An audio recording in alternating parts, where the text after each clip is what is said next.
Adobe Photoshop is a registered trademark of Adobe Systems Incorporated, and I am in no way affiliated with Adobe. Okay guys, so I'm going to quickly touch base on the dodge tool on this clip. So basically the dodge tool is right over here on your left hand side. If I zoom in, you can see that the shortcut for dodge tool is O. So if you hit shift and you can toggle through them, or if you click, you can see that there's a burn tool and the sponge tool. And if you guys can remember back in the film days, the black and white film when you developed it at school or whatever, the dodge tool was always to lighten areas of your picture, and the burn tool was always to darken stuff. So the dodge tool is what it is. It lightens stuff. You can lighten up here, as you can see. There is a painting mode where you can actually change the midtones or highlights or shadows, and it kind of it really doesn't paint the individual range, but it just brightens, like highlight brightens, and I'll just show you here in a second. But the dodge tool, it kind of works like the brush tool, where you can change the hardness and you can change your diameter and you can change the type of brush that you use. So if you want a square dodge tool, you can do all sorts of cool stuff with it.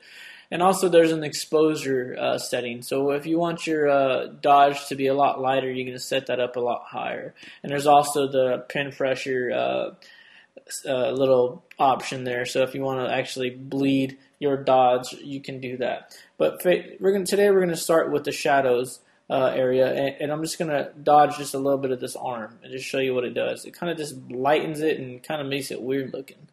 That's because the exposure is up really, really high. So probably what you want to do is bring down your exposure to like 50%. And then you can kind of see that it just lightens a little bit of the arm. If I used, say for instance, midtone, it's going to give me a kind of a even lighter selection. And if you go down to highlights, it's going to just blow it out and look really weird, green, kind of like a toxic green. And if you keep going, it'll just, you can obviously see it just goes crazy. But it's kind of cool for some effects. And if I want to lighten like the logo, I could lighten the logo really easily, as you can see there. And I can go back in time with Photoshop just by hitting Alt Command Z or Alt Control Z on PC.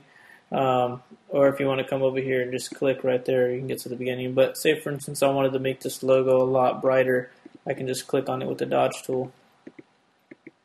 Make that a lot brighter. So as you can see, the dodge tool is very effective in some areas of photography and pictures.